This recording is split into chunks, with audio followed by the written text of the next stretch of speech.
기차로 떠나는 세계 여행.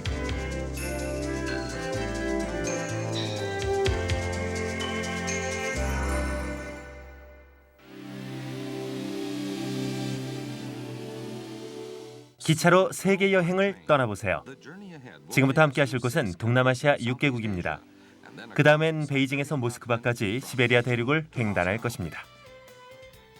먼저 불교의 나라 미얀마부터 가보시죠.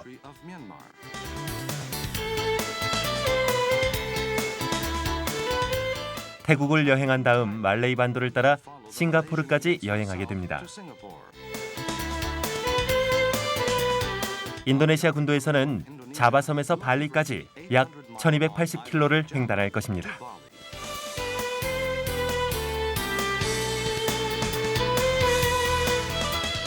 베트남에선 고속기차가 하노이에서 호치민시까지 모셔다 드릴 거고요. 마지막으로 중국의 수도인 베이징에서 카자흐스탄을 경유하여 모스크바까지 장장 9120km를 여행할 것입니다.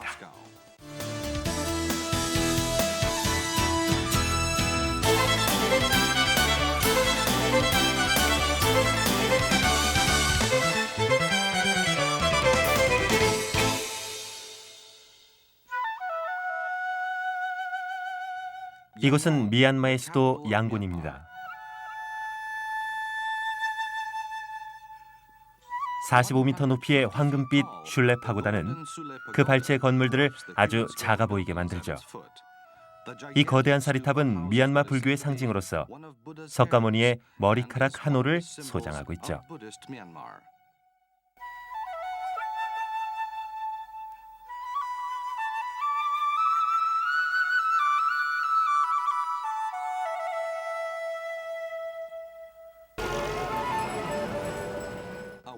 적막한 사찰을 떠나면 도시는 일상적이고 현실적인 일에 쫓겨 하루하루 살아가는 사람들로 북적됩니다.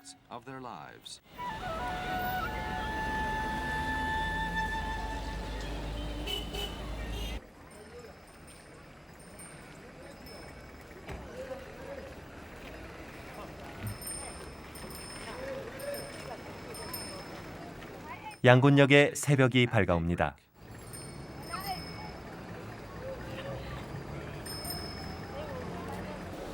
승객들은 동이 트기도 전에 기차를 기다리기 위해 플랫폼에 모입니다.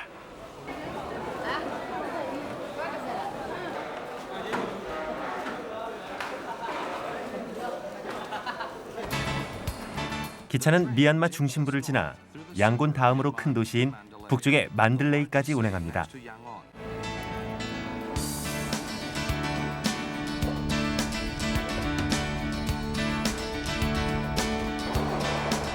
창밖엔 중부 평야의 전경이 끝없이 펼쳐집니다.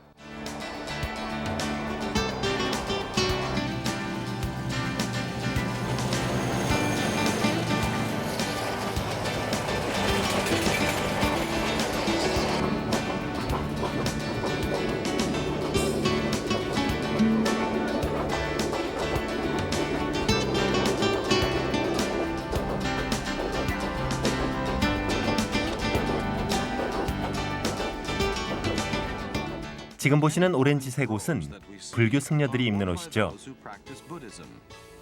이 나라 국민의 85%는 불교도들이고 대부분의 남자들은 일생에 한 번 사원에서 수도 생활을 합니다.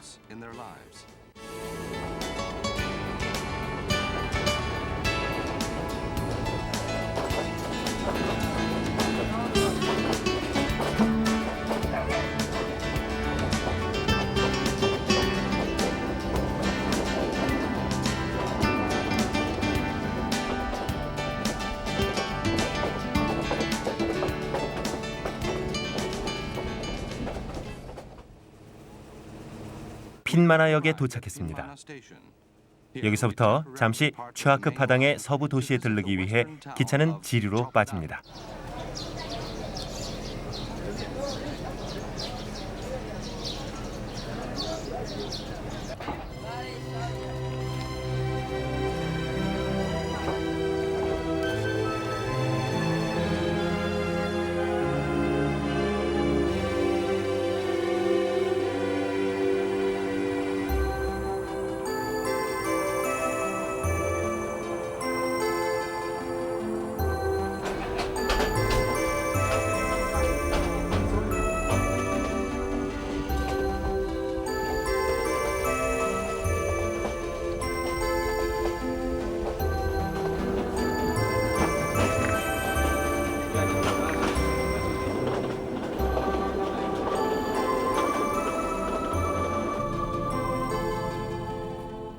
기차가 시속 40km로 느리게 달립니다.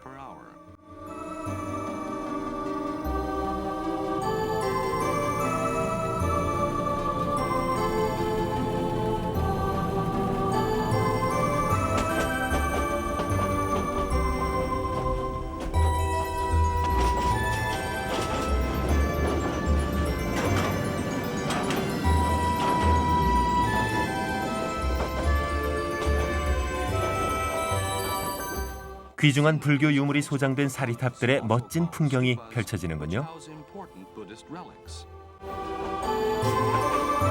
소승불교를 믿는 미얀마에서는 탑을 세우는 일을 가장 성스러운 수행이라고 믿습니다.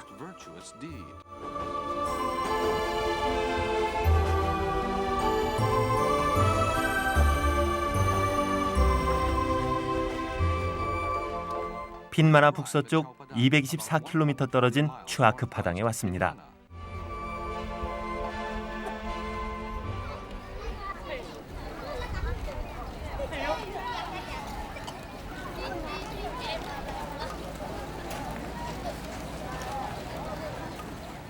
차로 1시간을 더 가면 파간 왕조의 유적지에 도착합니다.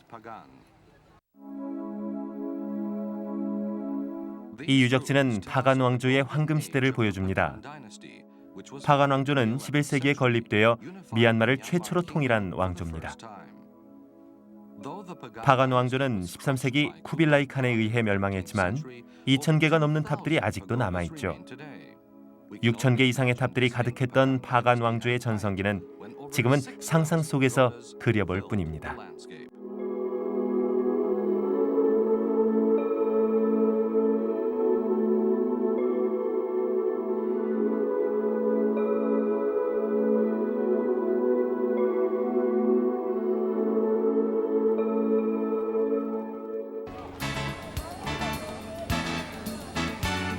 이제 양곤에서 북쪽으로 약 496km 떨어진 타 지역에 왔습니다.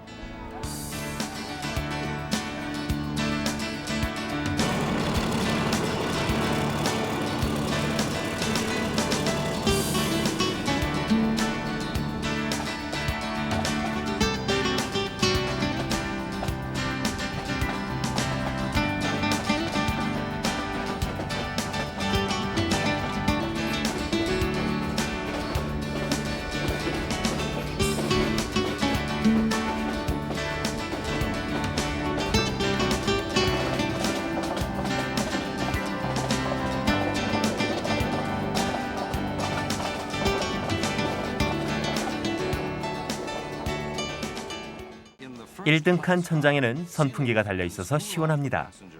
의자도 뒤로 젖힐 수 있어 편안하죠.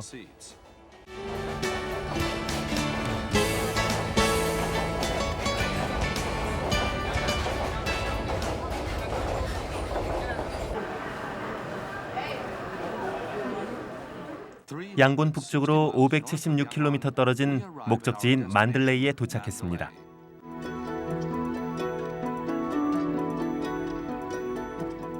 만들레이는 1857년에 생긴 비교적 신흥 도시입니다. 미얀마의 마지막 왕은 신성한 예언을 지키기 위해 이 아름다운 고장에 왕궁을 세웠습니다. 그러나 만들레이를 지키지는 못했죠.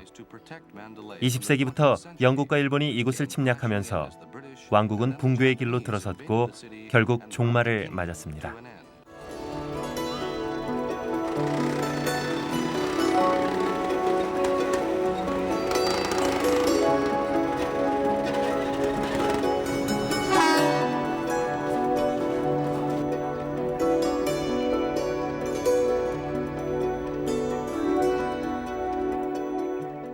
오늘날에도 왕궁은 여전히 도시 중심부에 우뚝 서 있죠. 왕국의 수도로서 짧지만 빛나는 역사를 간직한 채 말입니다.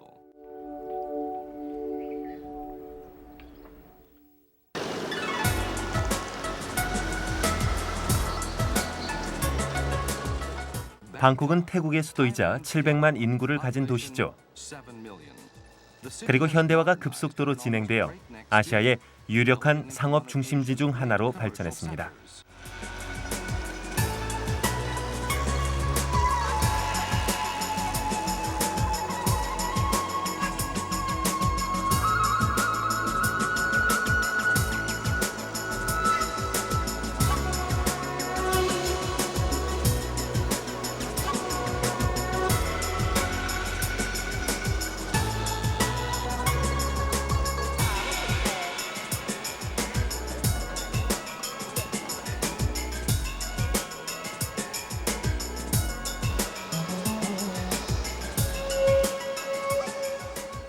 방콕을 떠나 태국 남부 도시인 핫자이로 향합니다.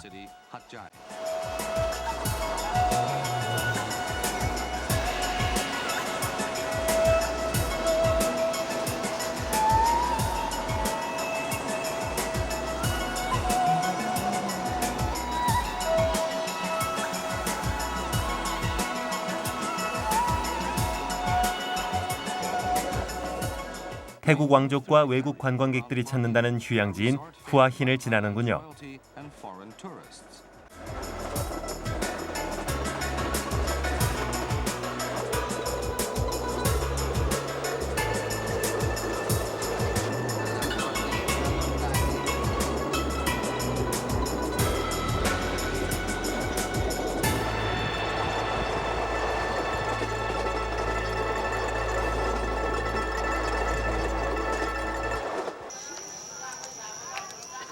춘펀역이 어둠에 휩싸여 있습니다. 하지만 오가는 승객들의 얘기 소리가 활기차게 느껴집니다. 기차는 다시 남쪽을 향해 출발합니다.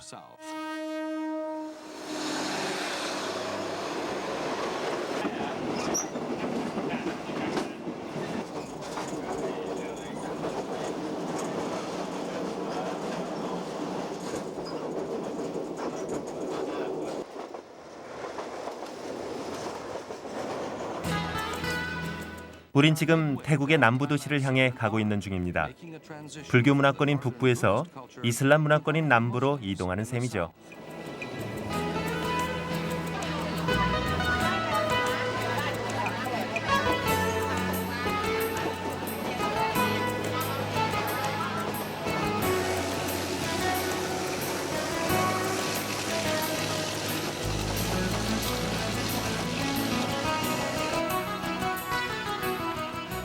기차는 방콕에서 거의 944km를 달려와 목적지인 핫자이를 향해 가고 있습니다.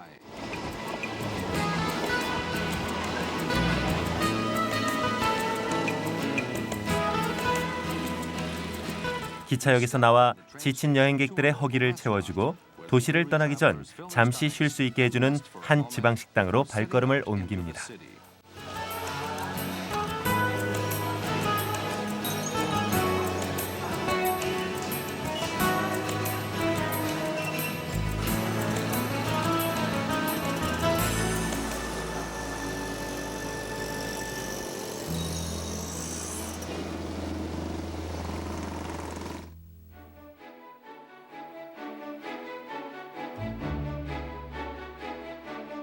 페낭 섬은 말레이시아에서 가장 인기 있는 해변 휴양지입니다.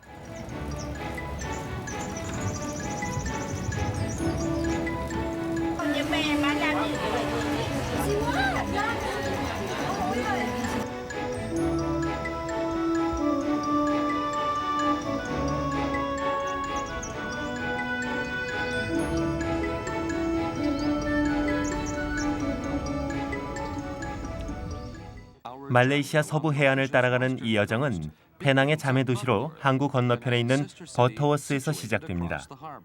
이제 말레이반도 남단으로 향하고 있는데요. 곧 싱가포르에 도착할 겁니다.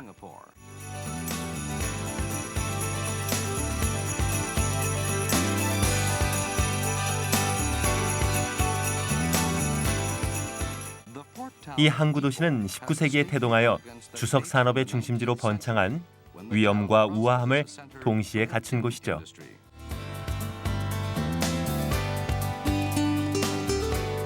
스테이션 호텔은 세계 각지의 외국 사업가들을 수용하고 주석을 구입할 목적으로 1909년에 문을 열었습니다.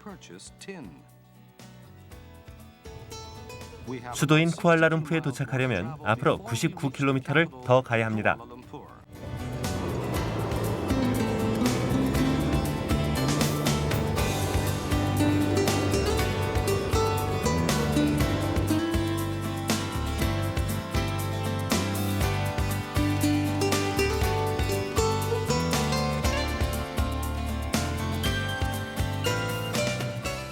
버터워스를 떠난 지 7시간 만에 기차는 쿠알라룸푸르에 도착합니다.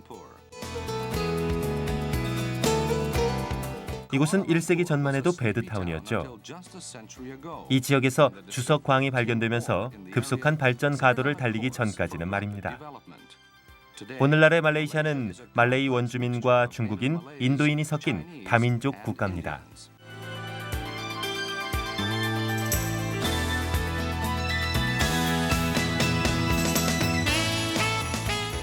싱가포르까지는 남쪽으로 392km를 더 가야 합니다. 고속기차로 8시간 거리죠.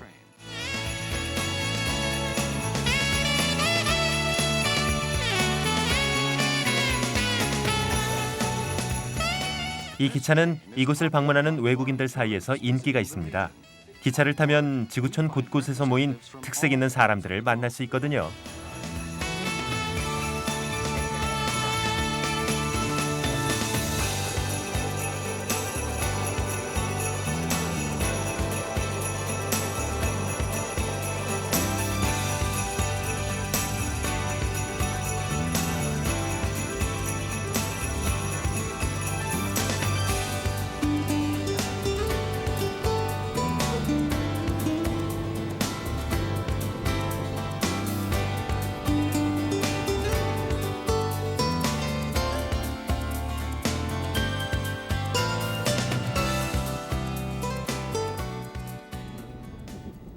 기차는 이제 말레이 반도의 남단을 향합니다. 조호르 바루라는 접경 도시죠.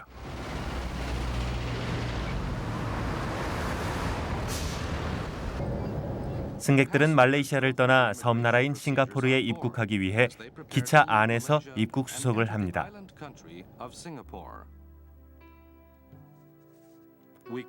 800m 이상 되는 다리를 막 건너고 있습니다. 사실상 주차장이 되어버린 다리 위의 자동차들 옆에서 기차는 잘도 달리죠.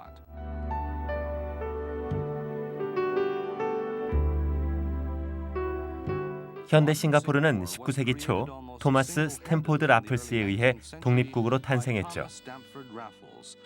이 섬이 무역항으로서 엄청난 잠재력을 가졌음을 예견한 사람이었습니다.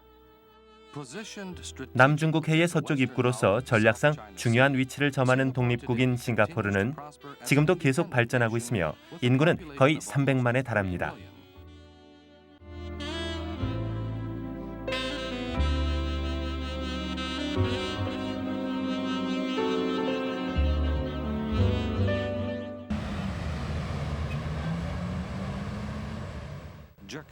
인도네시아의 수도 자카르타는 인구 밀도가 세계 3위인 매우 번잡한 도시입니다.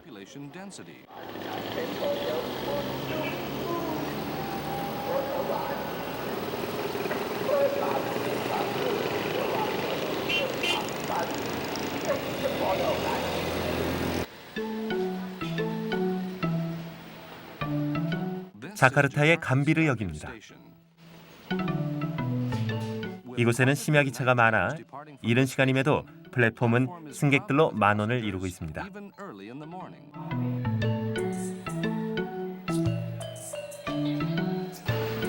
기차는 자카르타에서 출발해 자바섬을 경유하여 발리까지 갈 예정입니다.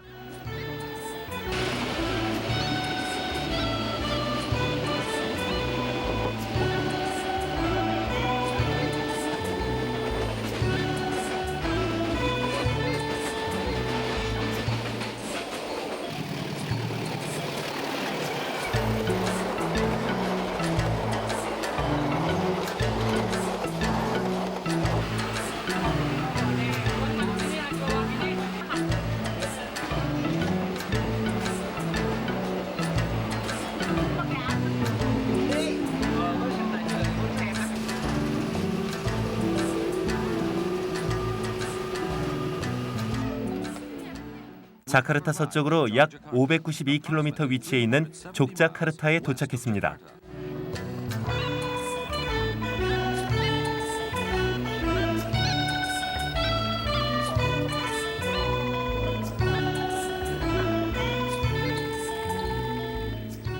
도시 한가운데 술탄 왕궁이 우뚝 서 있는데 1756년에 세워진 이 왕궁엔 지금도 왕족들이 살고 있습니다.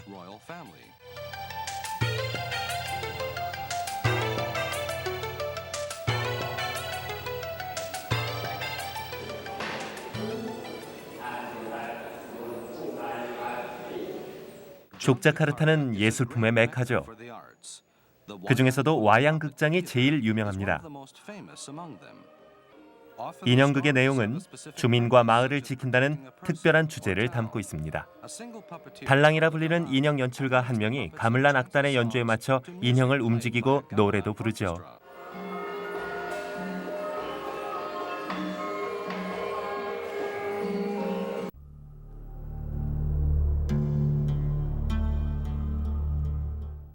족자카르타 북서쪽으로 42km쯤 가면 보로부드르라는 사원이 있는데 이곳에는 불교도들이 열반으로 가는 길을 정교하게 묘사해 놓은 수천 개의 조각품들이 있습니다. 만여 명의 노동력이 동원되고 건축 기간만 100년 이상이 걸렸지만 서기 850년경에 잠시 공사가 중단됐죠. 그 후 거의 1000년간 관심 밖에 있다가 싱가포르의 창시자인 토마스 스탠포드 라플스가 서방 세계의 주목을 이끌어냈습니다.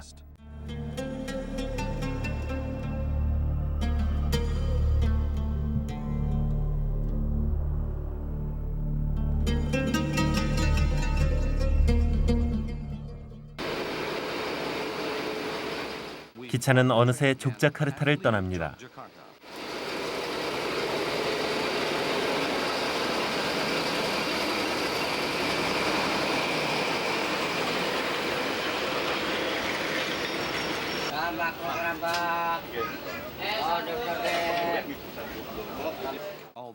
도시를 떠나긴 했어도 승객들은 기차를 드나드는 상인들 덕분에 계속 쇼핑을 할 수 있죠.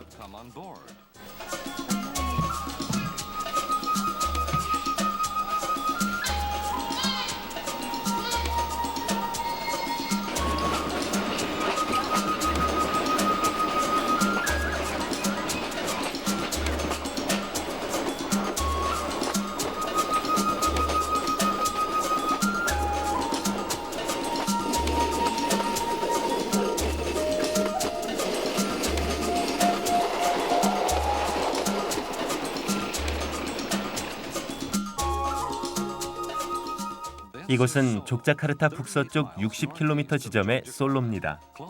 자바섬의 중부 지역과 가깝죠. 족자카르타보다는 덜 국제적이지만 매력적인 도시로 옛 수도라는 명칭에 적합한 곳이죠.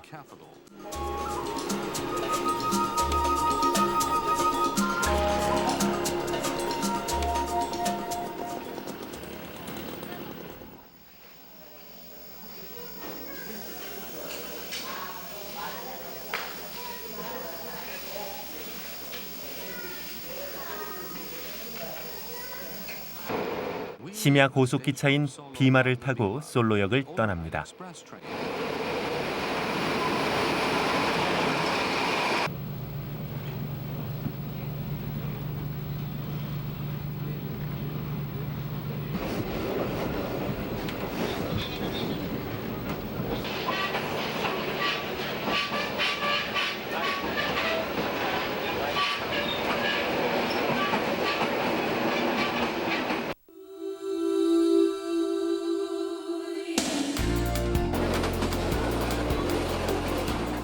먼동이 트면서 인도네시아의 아침이 시작됩니다.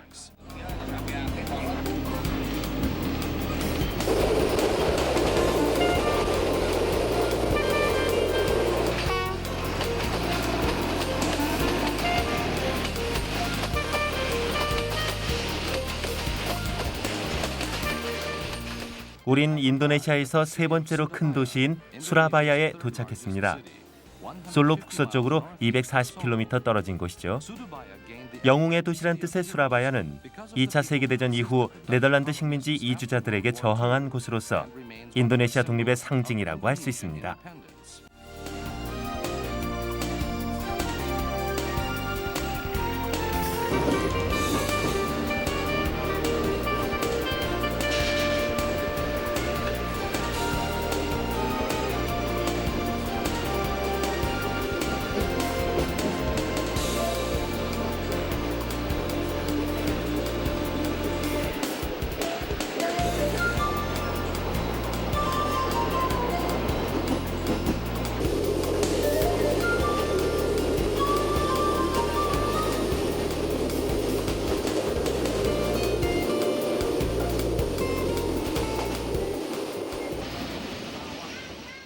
기차는 자바 섬의 서쪽 끝에 있는 방유 완기역에 도착했습니다.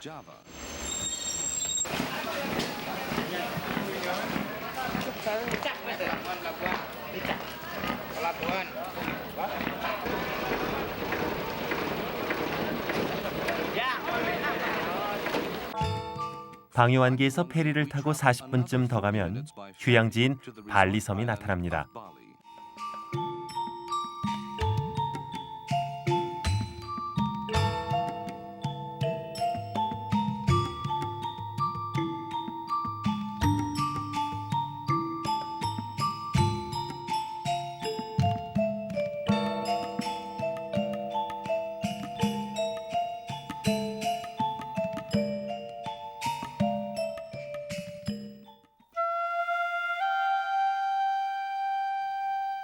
이곳은 통킨만에 위치한 베트남의 하롱만입니다.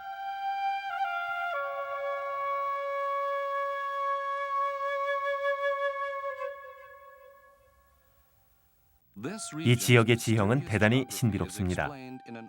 전설에 따르면 거대한 용이 하롱만의 바닷속으로 뛰어들어 해안선 근처의 거대한 바위 덩어리를 파내면서 이 유령 같은 모양의 섬이 만들어졌다고 합니다.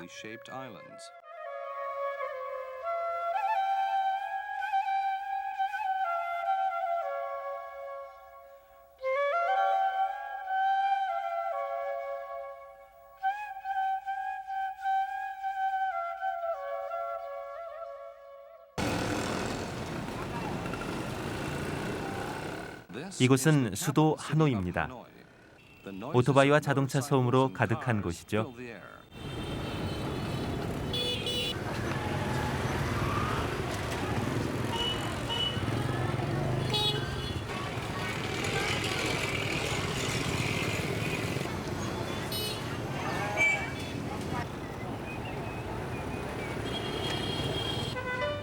이 도시의 중심부에는 15세기 마법의 칼에 관한 전설로 유명한 호안 키암 호수가 있습니다. 베트남에서 중국을 몰아낼 목적으로 하늘이 이 칼을 황제에게 하사했다는데 소원을 이룬 왕은 이 호수에서 배를 탔고 황금 거북이 물에서 떠올라 입에 그 칼을 물고 호수 속으로 유유히 사라졌다고 합니다. 지금은 되돌려준 칼의 호수란 이름으로 사랑받고 있죠.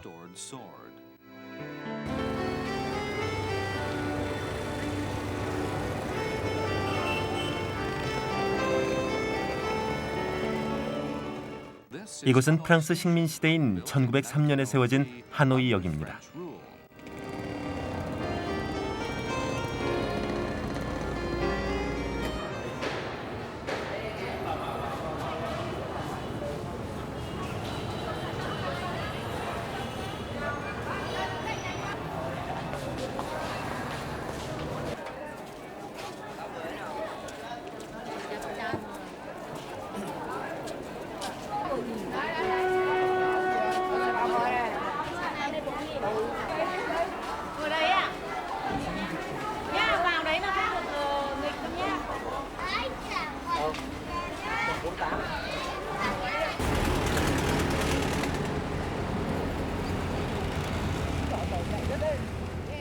통일고속기차는 아침 8시에 떠납니다. 호치민시까지 1715km의 여정을 떠나는데 총 3일이 소요됩니다.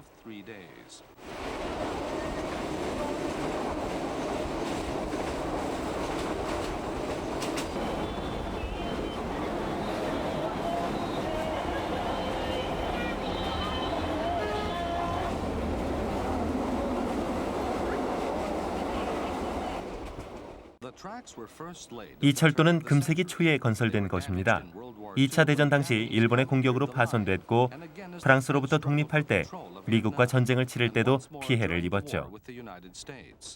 1976년에는 월맹과 월남 간의 통일을 기념하기 위해 통일고속기차가 개통됐습니다.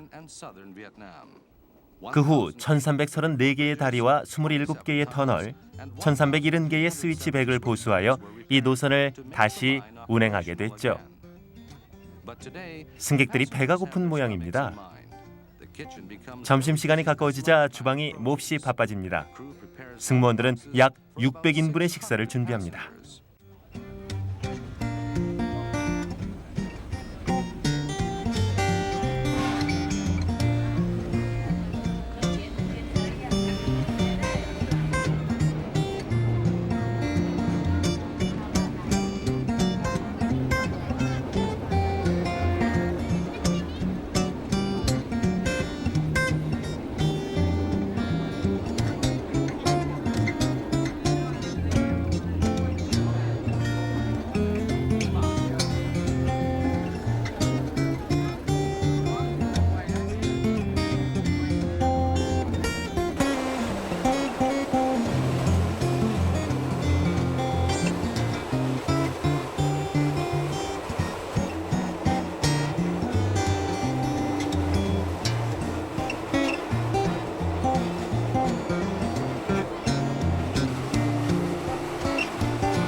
한때 국토를 갈라놓았던 북위 17도선을 가로질러 통일고속 기차는 어둠에 휩싸인 후에역에 정차합니다.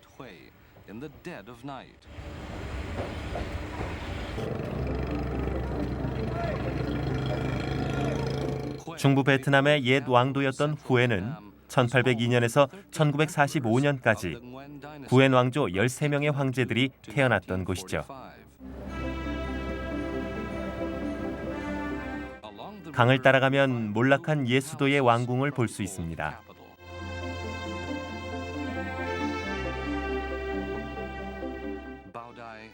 베트남 최후의 왕인 바오다이는 1945년 왕좌에서 밀려나면서 베트남 군주정치 시대에 막을 내렸죠.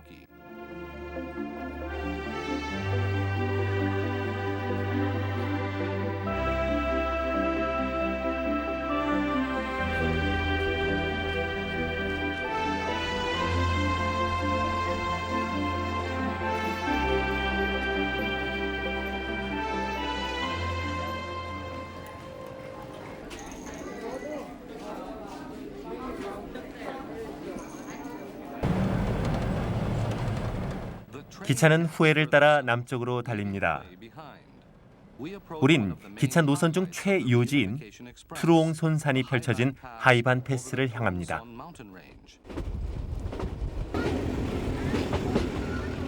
하이반 패스는 베트남 중앙에 위치합니다. 기차가 남쪽으로 가는 동안 기후가 바뀌었군요.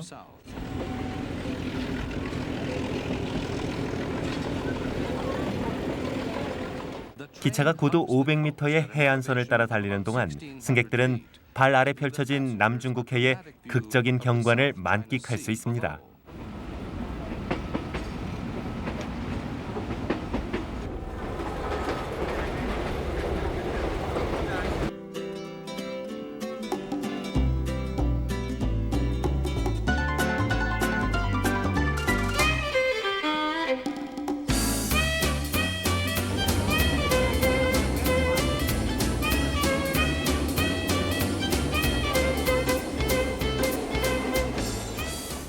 여정의 두 번째 밤을 맞이하며 기차는 다시 시골 마을로 접어듭니다. 통일고속기차에서 밤을 보내게 됐군요. 기차 내부를 한번 보도록 할까요? 먼저 침실이 딸린 1등 칸막이 객실에서는 2인용 침대에 앉아 맥주를 즐길 수 있습니다.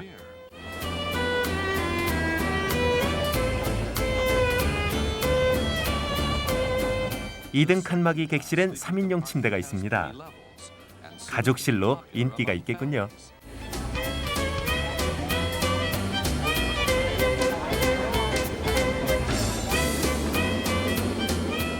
다음엔 2등 객실을 살펴볼까요?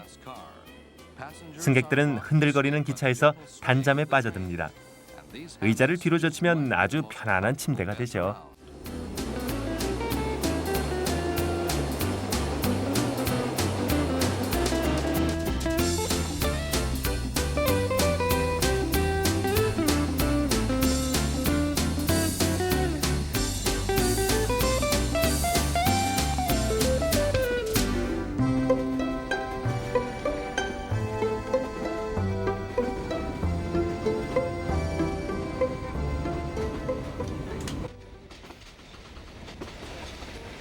기차는 남쪽으로 달리며 아침을 맞이하고 어느덧 냐탕이라는 어촌 마을로 향합니다.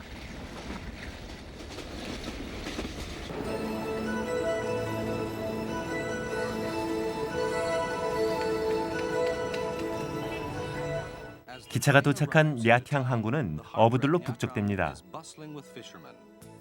낮에는 서둘러 일을 마무리하고 진짜 일은 주로 밤에 이루어집니다.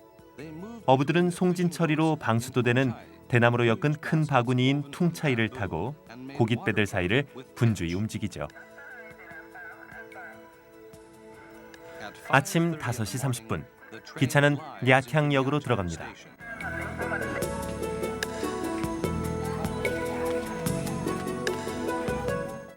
승객들은 기차가 잠시 정차하는 동안 이를 닦거나 세수를 하면서 기분을 전환합니다.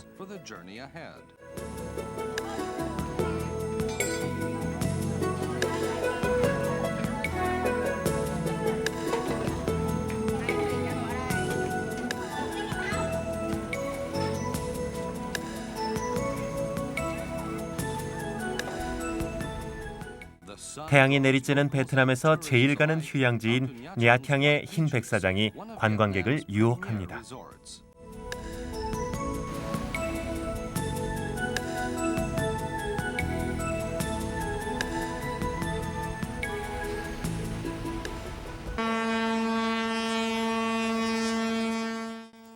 냐탕과 작별하고 도착한 곳은 마지막 기착지인 호치민시입니다.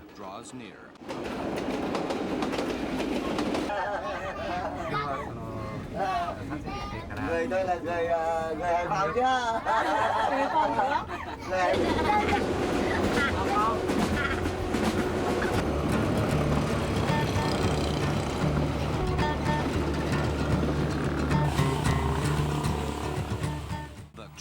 기차는 베트남 최대의 도시인 호치민시의 사이공역에 닿았습니다.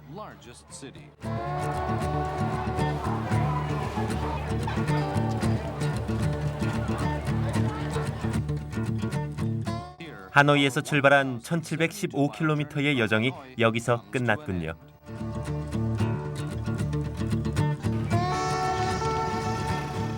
오토바이 엔진에서 나오는 소음이 활기 넘치는 도시 곳곳에 울려 퍼집니다.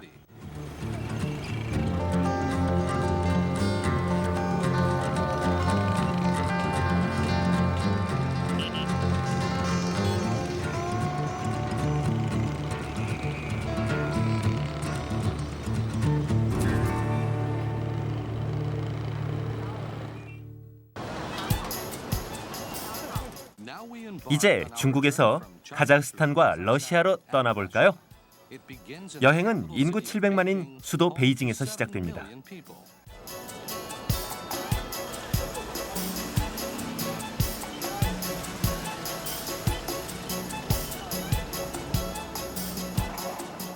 베이징역입니다.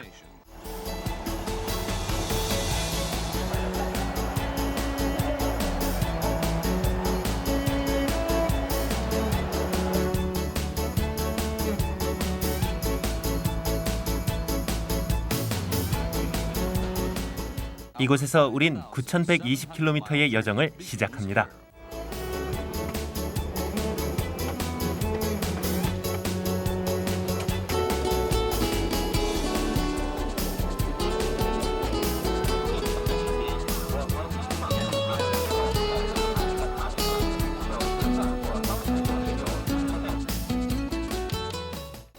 베이징을 출발하자마자 아름다운 시골 풍경을 보여주는 농촌 마을이 나타납니다.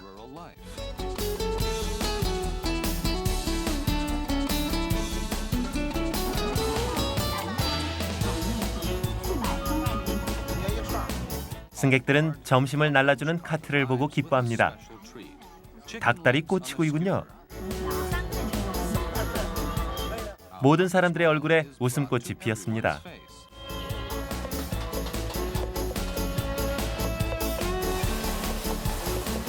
점심시간이면 식당차는 활기로 넘쳐납니다.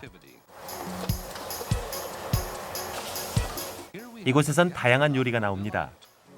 수프와 전체 요리, 주요리를 포함해 10여 종의 요리를 맛볼 수 있습니다.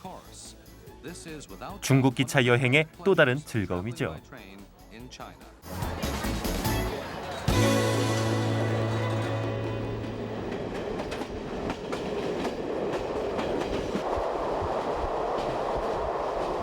광활한 황하엔 저무는 태양빛이 반사되어 마치 호박을 펼쳐놓은 것 같습니다.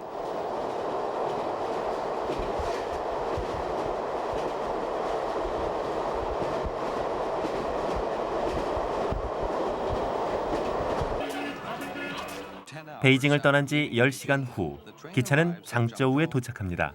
이곳엔 중국 역사상 최초로 파업을 한 혐의로 처형된 철도 노동자를 기리는 기념탑이 있습니다.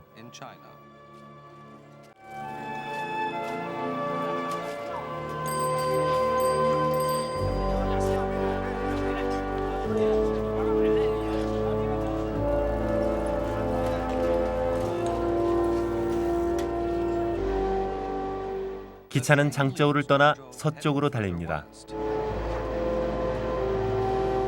안개에 휩싸인 산을 보니 오랜 옛날로 되돌아간 느낌이군요.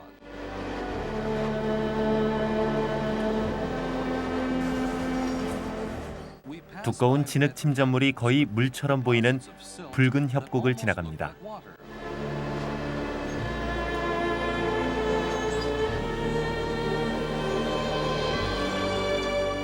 끝없는 산맥이 철길을 따라 펼쳐집니다.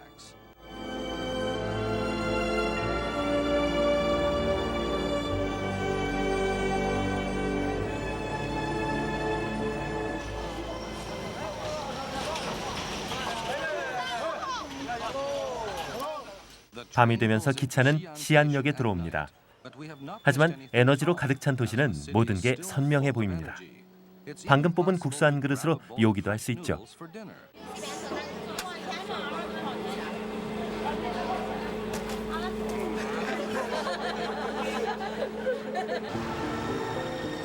시안은 실크로드의 중요한 무역 거점이었죠.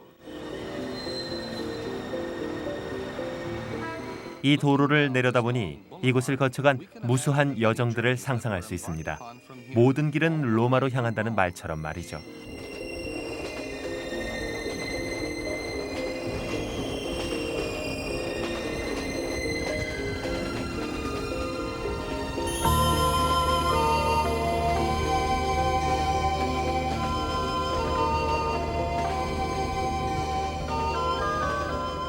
이곳에서 기차는 황하의 가장 넓은 지류를 감싸며 달립니다.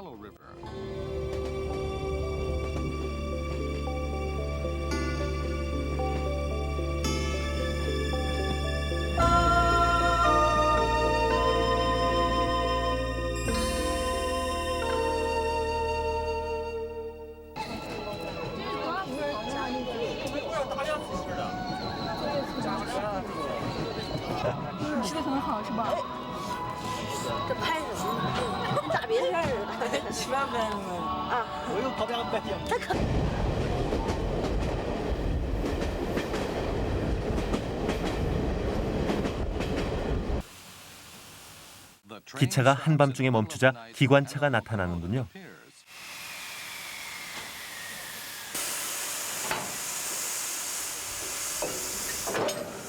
이 기관차는 중국에서 제작된 것 중 가장 큽니다.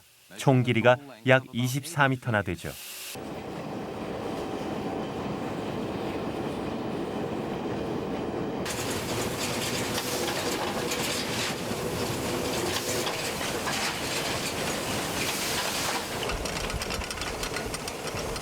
기차는 시속 약 80km로 달립니다. 황량한 암석들을 지나면 수평선 위로 눈 덮인 산이 아른거립니다.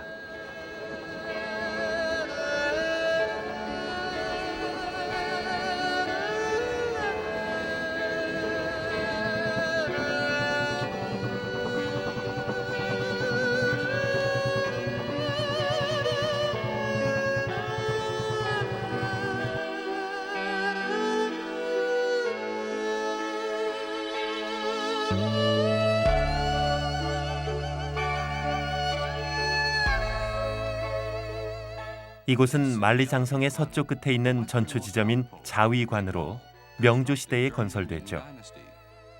황야에 우뚝 솟은 세 개의 성곽으로 이루어진 이곳은 문명의 변방지대임을 자처하며 미개 미지의 땅 저편에 그렇게 서 있었습니다.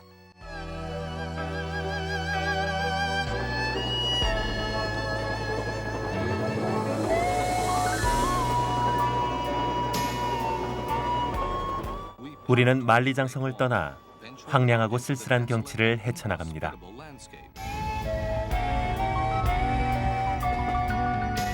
베이징에서 우루무치에 이르는 3,760km의 여정 중 3분의 1은 달 표면 같은 고비 사막을 건너갑니다. 건조한 사막에서 마시는 맥주 한 병이 훨씬 더 맛있게 느껴지겠네요.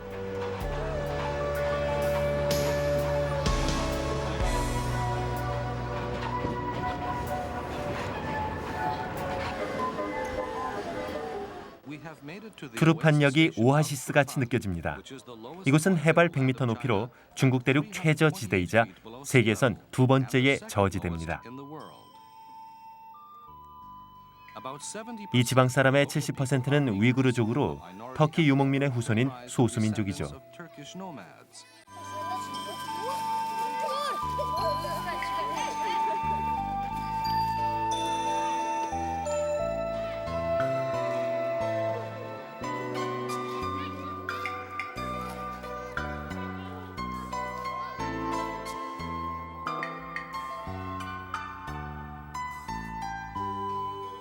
이곳의 포도는 고온 건조한 기후의 영향으로 유난히 달고 맛있습니다.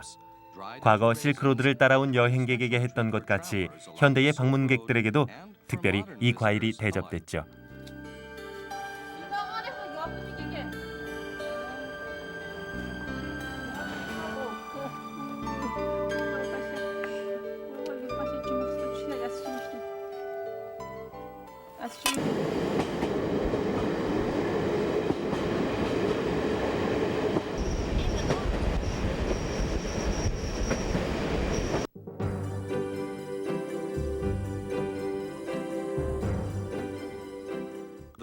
기차는 중가리아 분지로 향합니다.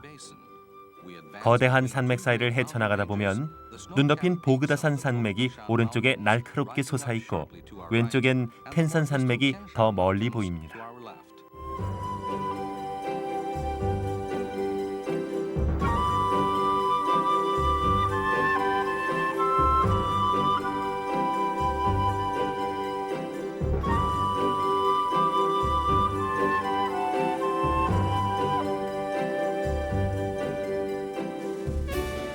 텐산 산맥의 발치에 산업도시의 풍경이 나타납니다. 이곳은 우루무치입니다. 우루무치는 세계에서 최고 내륙 도시로 가장 근접한 바다도 여기선 2240km나 떨어져 있죠.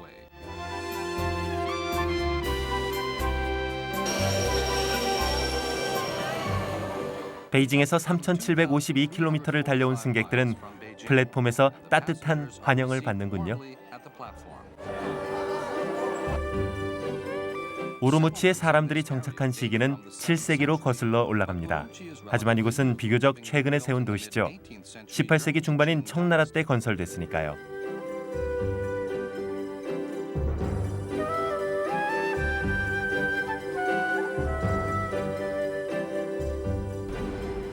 우루무치에서 승객들은 카자흐스탄에 있는 알마-아타행 국제기차로 갈아타고 계속해서 모스크바로 떠납니다.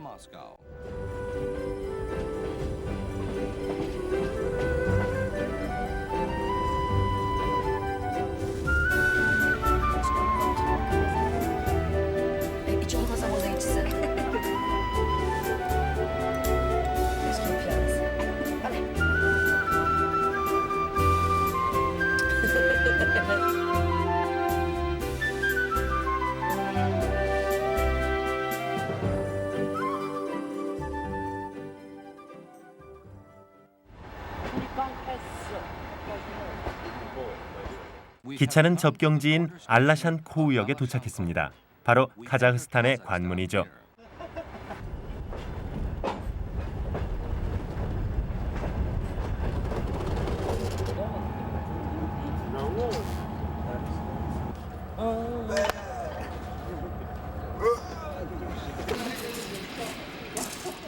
카자흐스탄의 접경 초소인 두루바에선 구소련의 선로에 맞추기 위해 모든 기차들이 새로운 철도 보기차로 교체돼야 합니다. 중국과는 다르니까요.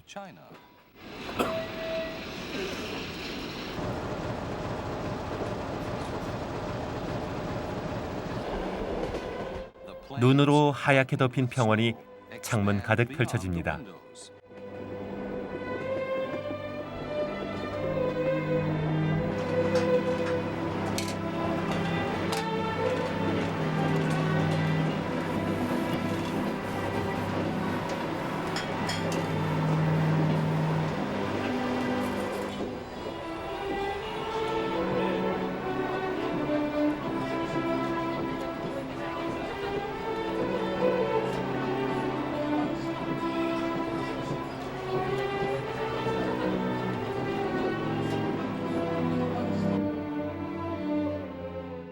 이곳은 카자흐스탄의 옛 수도인 알마-아타로 1991년 소련이 붕괴된 후 독립했죠. 새 수도는 아스타나입니다.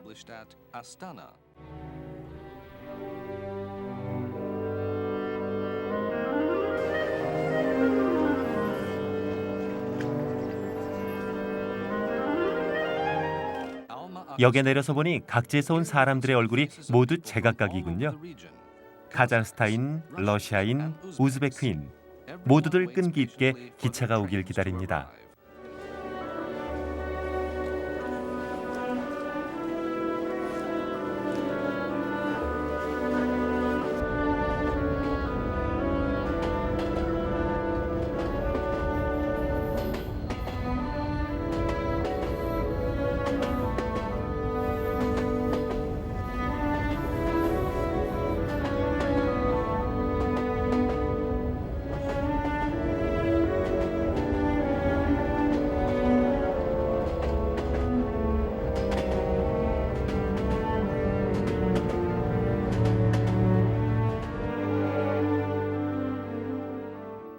이곳은 아랄해입니다.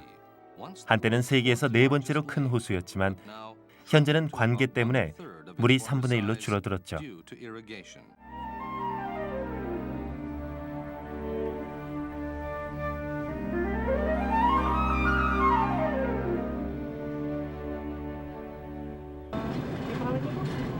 Все снимаю. Путешествие станции. Раскройте, пожалуйста, газету, покажите ему рыбу. Возьмите в руки, покажите ему. Какой вы Поверните. чистенький, Вот, да? вот, вот. Медленно, медленно, не спешите. Кинозвезда. Понюхайте. Поверните рыбу. 가니역에 레닌의 동상이 서 있군요.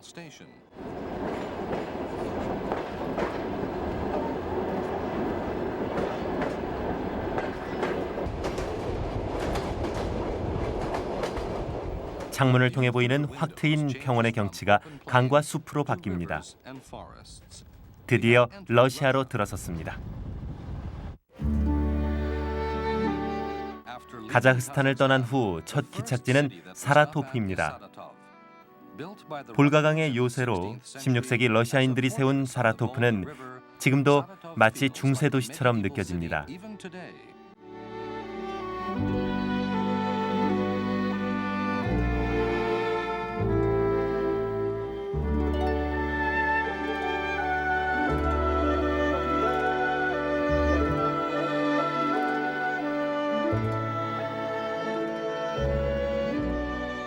유럽 최대의 강인 볼가강은 총 길이가 3,664km 이상으로 도시 중심을 관통하여 흐릅니다.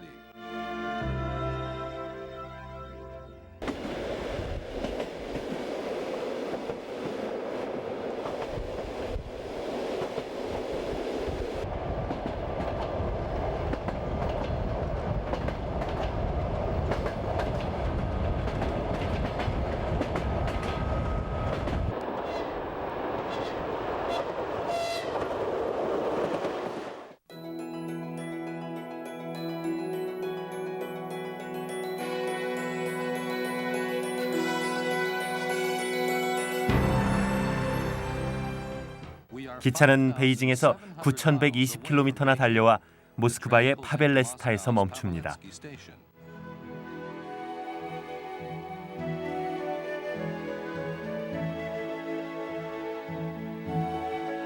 역사를 통틀어 수많은 중대한 사건의 중심에 자리 잡고 있던 모스크바는 오늘날 러시아 연방의 수도입니다.